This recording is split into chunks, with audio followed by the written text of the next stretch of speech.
அஸ்ஸலாமு அலைக்கும் வரஹ்மத்துல்லாஹி வபரகாத்துஹு. அல்ஹம்துலில்லாஹி ரபில் ஆலமீன். அஸ்ஸலாத்து வஸ்ஸலாமு அலா அஸ்ரஃபில் அன்பியாஇ வல் முர்சலீன் வ அலா ஆலிஹி வ ஸஹ்பிஹி வ மன் தபிஅஹு பி இஹ்சானின் இலா யௌமித்தீன்.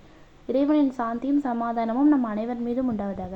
இன்னைக்கு நம்ம இந்த வீடியோவில் கடன் தொல்லை நீங்க நபி ஸல்லல்லாஹு அலைஹி வஸல்லம் அவர்கள் கற்றுத்தந்த ஒரு துவாவை பற்றி தான் பார்க்க போகிறோம். கடன்கிறது இரவுல தூக்கத்தையும் பகல்ல மானத்தையும் கெடுக்கக்கூடிய ஒன்று. ஆயிஷா ரலியல்லாஹு அன்ஹா அவர்கள் கூறினார்கள், நபி ஸல்லல்லாஹு அலைஹி வஸல்லம் அவர்கள் தொழுகையின் கடைசியில் கடன் தொல்லையில் இருந்து தன்னை பாதுகாக்குமாறு அல்லாஹ்விடம் துவா செய்வார்கள். நீங்கள் ஏன் இவ்வாறு துவா செய்கிறீர்கள் என்று கேட்டபோது நபி ஸல்லல்லாஹு அலைஹி வஸல்லம் அவர்கள் கூறினார்கள், ஒரு அடியான் கடன்பட்டு விட்டால் பொய் பேசுபவராகவும் கொடுத்த சத்தியத்தை மீறுபவராகவும் ஆகிவிடுகிறார். எனவே நான் அல்லாஹ்விடம் கடன் தொல்லையில் இருந்து பாதுகாப்பு கேட்கிறேன் என நபி ஸல்லல்லாஹு அலைஹி வஸல்லம் அவர்கள் கூறினார்கள். அந்த துவா பிஸ்மில்லாஹிர் ரஹ்மானிர் ரஹீம்.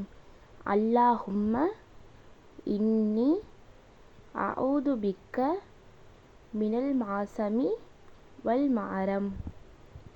அல்லாஹும்ம இன்னி அஊது பிக்க மினல் மாசமி வல் மஅரம். இந்த துவாவோட அர்த்தம், யா அல்லாஹ், நான் உன்னிடம் கடனிலிருந்தும் பாவங்களிலிருந்தும் பாதுகாவல் தேடுகிறேன். அத்தேஹியாத்தோட கடைசி நேரத்தில் இந்த துவாவை ஓதி நம்ம சலாம் கொடுத்தோம்னா அல்லாஹ் உங்களை கடன் தொல்லையிலிருந்து பாதுகாப்பான். கடன் இருக்கிறவங்களும் இந்த துவாவை ஓதுனா அதை அடைக்கிறதுக்கான வழியை அல்லாஹ் ஏற்படுத்தி கொடுப்பான். அல்லாஹ் நம்ம அனைவரையும் கடன் தொல்லையிலிருந்தும் பாவங்களிலிருந்தும் பாதுகாப்பானாக. ஆமீன். இன்ஷா அல்லாஹ் நிச்சயமாக அல்லாஹ் உங்களுடைய தேவைகளை நிறைவேற்றி வச்சிருவான். அல்லாஹ் நம் அனைவருடைய வாழ்விலும் பரக்கத்தை அதிகரிப்பானாக. ஆமீன். கேட்டதின்படி அமல் செய்யும் நன்மக்களாக உங்களையும் என்னையும் இறைவன் ஆக்கி வைப்பானாக. ஆமீன். அல்லாஹ் நம் அனைவருக்கும் உடல் ஆரோக்கியத்தையும் கடனில்லாத வாழ்க்கையையும் வியாபாரத்தில் பரக்கத்தையும் வழங்குவானாக.